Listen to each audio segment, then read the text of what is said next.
Pride and Prejudice, by Jane Austen, Chapter 53. Mr. Wickham was so perfectly satisfied with this conversation that he never again distressed himself or provoked his dear sister Elizabeth by introducing the subject of it, and she was pleased to find that she had said enough to keep him quiet. The day of his and Lydia's departure soon came, and Mrs. Bennet was forced to submit to a separation, which, as her husband by no means entered into her scheme of their all going to Newcastle, was likely to continue at least a twelvemonth. "Oh, my dear Lydia!" she cried. "When shall we meet again?" "Oh, Lord, I don't know. Not these 2 or 3 years, perhaps." "Write to me very often, my dear." "As often as I can. But you know married women never have much time for writing. My sisters may write to me. They will have nothing else to do." Mr. Wickham's adieus were much more affectionate than his wife's. He smiled, looked handsome, and said many pretty things. "He is as fine a fellow," said Mr. Bennet, as soon as they were out of the house, "as ever I saw. He simpers and smirks and makes love to us all. I am prodigiously proud of him. I defy even Sir William Lucas himself to produce a more valuable son-in-law." The loss of her daughter made Mrs. Bennet very dull for several days.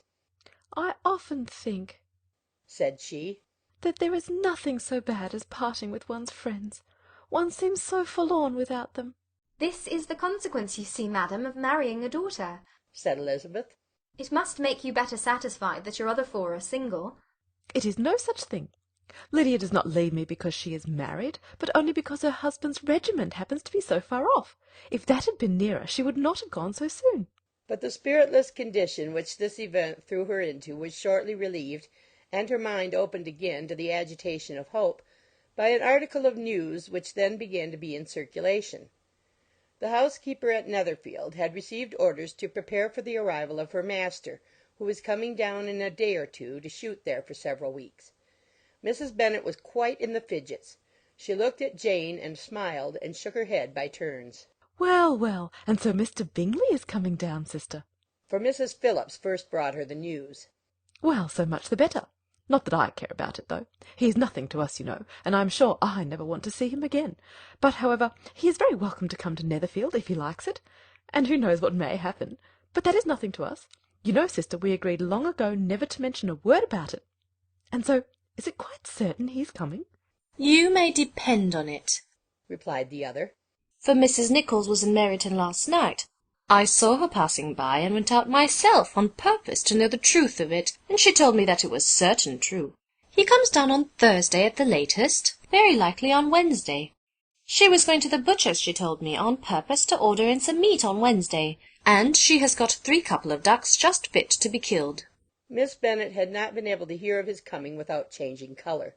It was many months since she had mentioned his name to Elizabeth, but now, as soon as they were alone together, she said, "I saw you look at me to-day, Lizzie, when my aunt told us of the present report, and I know I appeared distressed. But don't imagine it was from any silly cause. I was only confused for the moment, because I felt that I should be looked at. I do assure you that the news does not affect me either with pleasure or pain. I am glad of one thing, that he comes alone, because we shall see the less of him. Not that I am afraid of myself, but I dread other people's remarks." Elizabeth did not know what to make of it. Had she not seen him in Derbyshire, she might have supposed him capable of coming there with no other view than what was acknowledged. But she still thought him partial to Jane, and she wavered as to the greater probability of his coming there with his friend's permission, or being bold enough to come without it. "Yet it is hard," she sometimes thought, "that this poor man cannot come to a house which he has legally hired, without raising all this speculation. I will leave him to himself." In spite of what her sister declared and really believed to be her feelings in the expectation of his arrival, Elizabeth could easily perceive that her spirits were affected by it. They were more disturbed, more unequal than she had often seen them. The subject which had been so warmly canvassed between their parents about a twelvemonth ago was now brought forward again. "As soon as ever Mr. Bingley comes, my dear," said Mrs. Bennet. "You will wait on him, of course." "No, no. You forced me into visiting him last year, and promised if I went to see him he should marry one of my daughters. But it ended in nothing, and I will not be sent on a fool's errand again." His wife represented to him how absolutely necessary such an attention would be from all the neighbouring gentlemen on his returning to Netherfield. "'Tis an etiquette I despise," said he. "If he wants our society, let him seek it. He knows where we live. I will not spend my hours in running after my neighbours every time they go away and come back again." Well, all I know is that it will be abominably rude if you do not wait on him. But, however, that shan't prevent my asking him to dine here, I am determined. We must have Mrs. Long and the Gouldings soon. That will make 13 with ourselves, so there will be just room at table for him. Consoled by this resolution, she was the better able to bear her husband's incivility, though it was very mortifying to know that her neighbours might all see Mr. Bingley in consequence of it before they did. As the day of his arrival drew near, "I begin to be sorry that he comes at all," said Jane to her sister. "It would be nothing. I could see him with perfect indifference, but I can hardly bear to hear it thus perpetually talked of. My mother means well, but she does not know. No one can know how much I suffer from what she says. Happy shall I be when his stay at Netherfield is over." I wish I could say anything to comfort you, replied Elizabeth. but it is wholly out of my power. You must feel it, and the usual satisfaction of preaching patience to a sufferer is denied me, because you have always so much. Mr. Bingley arrived. Mrs. Bennet, through the assistance of servants, contrived to have the earliest tidings of it, that the period of anxiety and fretfulness on her side might be as long as it could. She counted the days that must intervene before their invitation could be sent, hopeless of seeing him before. But on the third morning after his arrival in Hertfordshire she saw him, from her dressing-room window, enter the paddock and ride towards the house. Her daughters were eagerly called to partake of her joy. Jane resolutely kept her place at the table, but Elizabeth, to satisfy her mother, went to the window. She looked. She saw Mr. Darcy with him, and sat down again by her sister. "There's a gentleman with him, mamma," said Kitty. "Who can it be?" Some acquaintance or other, my dear, I suppose. I am sure I do not know. "La!" replied Kitty. "It looks just like that man that used to be with him before Mr. What's his name? That tall, proud man." Good gracious! Mr. Darcy! And so it does, I vow. Well, any friend of Mr. Bingley's will always be welcome here, to be sure. But else I must say that I hate the very sight of him. Jane looked at Elizabeth with surprise and concern. She knew but little of their meeting in Derbyshire, and therefore felt for the awkwardness which must attend her sister in seeing him almost for the first time after receiving his explanatory letter. Both sisters were uncomfortable enough. Each felt for the other, and of course for themselves. And their mother talked on, of her dislike of Mr. Darcy, and her resolution to be civil to him only as Mr. Bingley's friend, without being heard by either of them. But Elizabeth had sources of uneasiness which could not be suspected by Jane, to whom she had never yet had the courage to show Mrs. Gardiner's letter, or to relate her own change of sentiment towards him. To Jane he could be only a man whose proposals she had refused, and whose merit she had undervalued. But to her own more extensive information he was the person to whom the whole family were indebted for the first of benefits, and whom she regarded herself with an interest, if not quite so tender, at least as reasonable and just as what Jane felt for Bingley. Her astonishment at his coming to Netherfield, to Longbourn, and voluntarily seeking her again, was almost equal to what she had known on first witnessing his altered behaviour in Derbyshire. The colour which had been driven from her face returned for half a minute with an additional glow, and a smile of delight added lustre to her eyes, as she thought for that space of time that his affection and wishes must still be unshaken. But she would not be secure. "Let me first see how he behaves," said she. "It will then be early enough for expectation." She sat intently at work, striving to be composed, and without daring to lift up her eyes, till anxious curiosity carried them to the face of her sister as the servant was approaching the door. Jane looked a little paler than usual, but more sedate than Elizabeth had expected. On the gentlemen's appearing, her colour increased, yet she received them with tolerable ease, and with a propriety of behaviour equally free from any symptom of resentment or any unnecessary complaisance.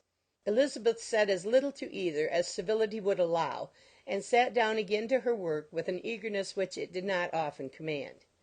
She had ventured only one glance at Darcy. He looked serious as usual, and, she thought, more as he had been used to look in Hertfordshire than as she had seen him at Pemberley. But perhaps he could not, in her mother's presence, be what he was before her uncle and aunt. It was a painful, but not an improbable, conjecture. Bingley she had likewise seen for an instant, and in that short period saw him looking both pleased and embarrassed.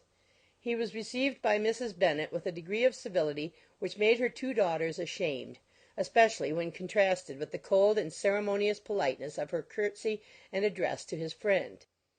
Elizabeth particularly, who knew that her mother owed to the latter the preservation of her favourite daughter from irremediable infamy, was hurt and distressed to a most painful degree by a distinction so ill applied. Darcy, after inquiring of her how Mr. and Mrs. Gardiner did, a question which she could not answer without confusion, said scarcely anything. He was not seated by her.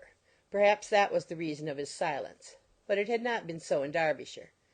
There he had talked to her friends when he could not to herself. But now several minutes elapsed without bringing the sound of his voice, and when occasionally, unable to resist the impulse of curiosity, she raised her eyes to his face, she as often found him looking at Jane as at herself, and frequently on no object but the ground. More thoughtfulness and less anxiety to please than when they last met were plainly expressed. She was disappointed and angry with herself for being so. "Could I expect it to be otherwise?" said she. "Yet why did he come?"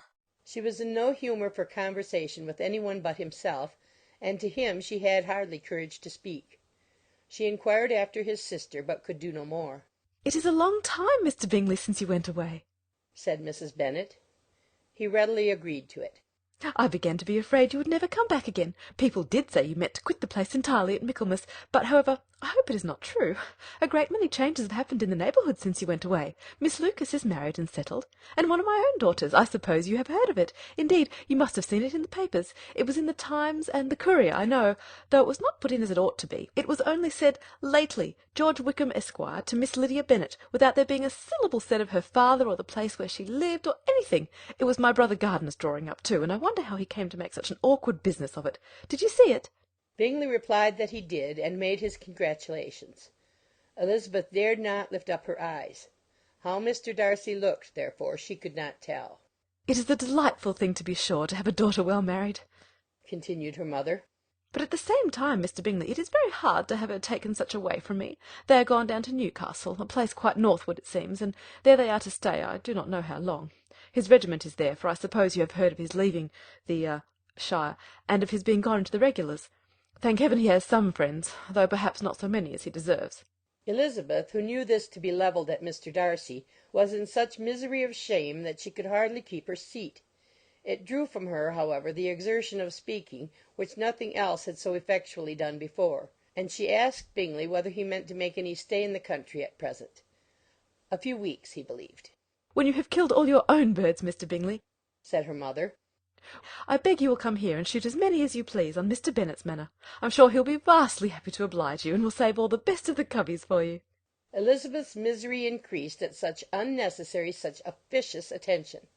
Were the same fair prospect to arise at present as had flattered them a year ago, everything, she was persuaded, would be hastening to the same vexatious conclusion. At that instant she felt that years of happiness could not make Jane or herself amends for moments of such painful confusion. "The first wish of my heart," said she to herself, "is never more to be in company with either of them. Their society can afford no pleasure that will atone for such wretchedness as this. Let me never see either one or the other again." Yet the misery, for which years of happiness were to offer no compensation, received soon afterwards material relief from observing how much the beauty of her sister rekindled the admiration of her former lover. When first he came in he had spoken to her but little, but every 5 minutes seemed to be giving her more of his attention. He found her as handsome as she had been last year, as good-natured and as unaffected, though not quite so chatty. Jane was anxious that no difference should be perceived in her at all, and was really persuaded that she talked as much as ever, but her mind was so busily engaged that she did not always know when she was silent. When the gentlemen rose to go away, Mrs. Bennet was mindful of her intended civility, and they were invited and engaged to dine at Longbourn in a few days' time. "You are quite a visit in my debt, Mr. Bingley," she added, "for when you went to town last winter you promised to take a family dinner with us as soon as you returned. I have not forgot, you see, and I assure you I was very much disappointed that you did not come back and keep your engagement." Bingley looked a little silly at this reflection, and said something of his concern at having been prevented by business. They then went away. Mrs. Bennet had been strongly inclined to ask them to stay and dine there that day, but though she always kept a very good table, she did not think anything less than 2 courses could be good enough for a man on whom she had such anxious designs, or satisfy the appetite and pride of one who had 10,000 a year. Chapter 54